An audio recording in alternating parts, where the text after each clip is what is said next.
Hi, welcome this evening to a special edition of BadStreet TV.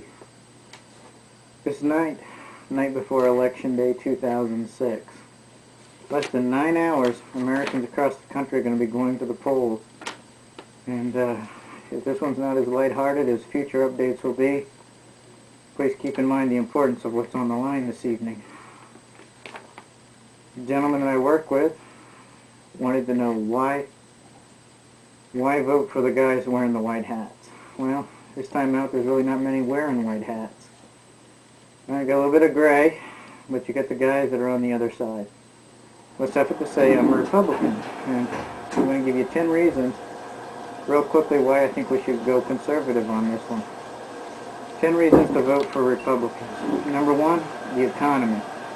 Our economy, it's at a 4.1% annual rate, strong as it's ever been. I have to attribute that mostly, I would say, to the Bush tax cuts. More people keeping money in their pockets, more money to spend. Unemployment is lower than 5%. It's lower than it's been in the last 4 decades, including the Clinton administration years, which were supposed to be one of the best economies in history. The Dow, number 3, is hitting an all-time high. What does that do? Higher rates on the Dow, more money in your 401k, more money in any type of pensions, retirements. It's just a better way to go. Wages have gone up. What does that mean? That's good for the average worker. The Washington Post says, and I quote, "Demand for labor helped workers' average hourly wages," and that's going up. Number 5, your gas prices. Gas prices are down. You go back over the summer, almost $3. In many places, average $1.20. War on terror. Since 9/11, we've not had any attacks.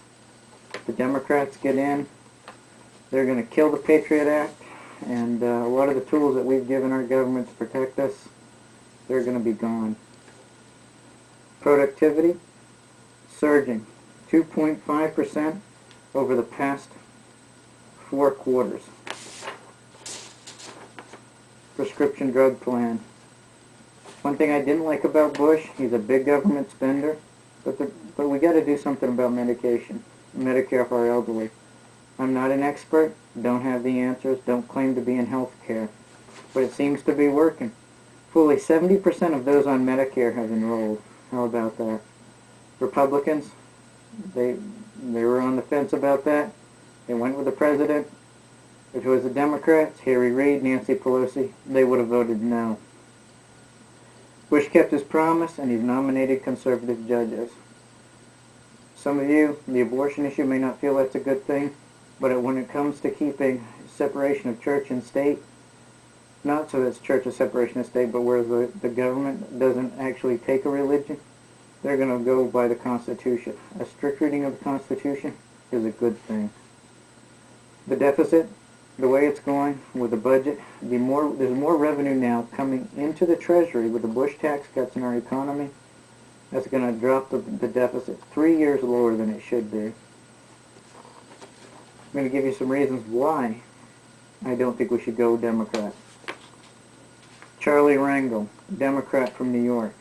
If the Democrats take the House, this man is going to be sitting on the Ways and Means Committee. That's the committee in the House that starts all tax bills, and they're itching to repeal the Bush tax cuts.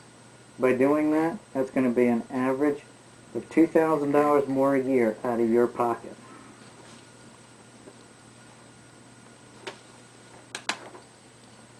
Leader of the House, Nancy Pelosi.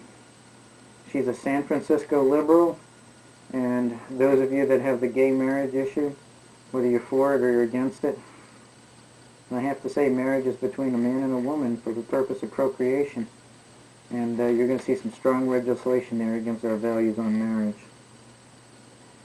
Harry Reid, Nancy Pelosi, as I mentioned earlier, they're against the Surveillance Act, the Terrorist Surveillance Act. They want to repeal the Patriot Act. The fact that we were watching money transactions between terrorists and terrorist organizations, the New York Times blew that open, and they found fault with that, even though there was no way that could be proved illegal.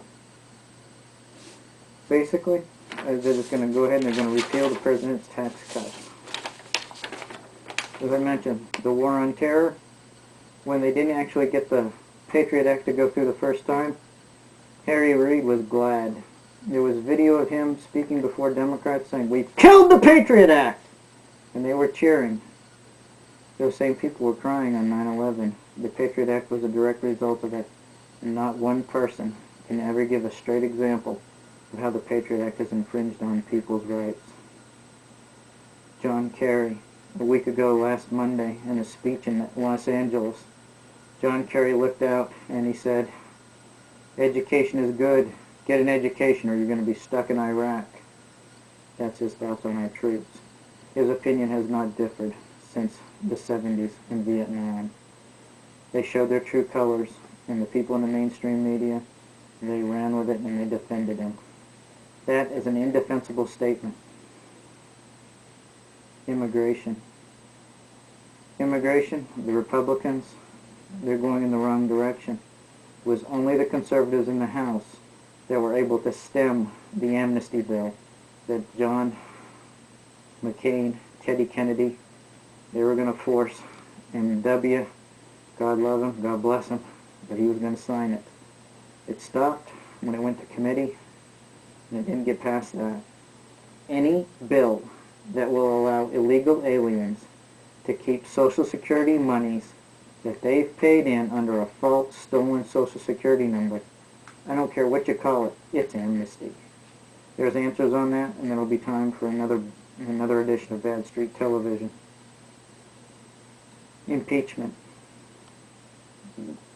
The far left, they want to go. They want to impeach Bush. Don't care if he gets removed from office, but they want to have it on record and they want to impeach him.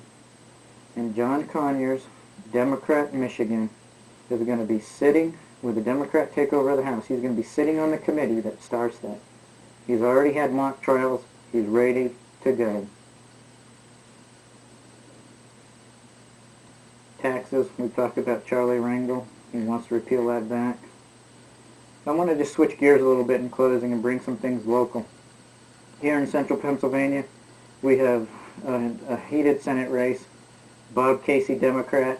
Rick Santorum, Republican. Bob Casey, moderate Democrat. It'll be interesting to see tomorrow how the turnout goes with that. I don't know too many Democrats that are anxious to vote for him. A lot of Republicans, a lot of people don't like Rick Santorum. He's strong on defense. He wants to keep our taxes low. Something near and dear to us and our family. One of our sons has autism, and he speared legislation to fund money for autism. So I think a vote for Rick Santorum is going to keep a good positive status quo. Some things to look at. Also, we got a governor's race going on here. We got Fast Eddie Rendell, incumbent governor. We've got former NFLer Lynn Swann. I don't know where you are, Lynn. Step it up. You got to get it out. Pennsylvania can endure 4 more years of Rendell, but I don't know if our seniors can endure those taxes. So that's pretty much sums up what I have to say. Some points that I had to make. It comes back to the old saying, all elections are local. And in this one, I just ask that you vote your conscience, and when you step into that booth, what's important to you? Protection of your children and money in your pocket. Until next BadStreet TV, good evening.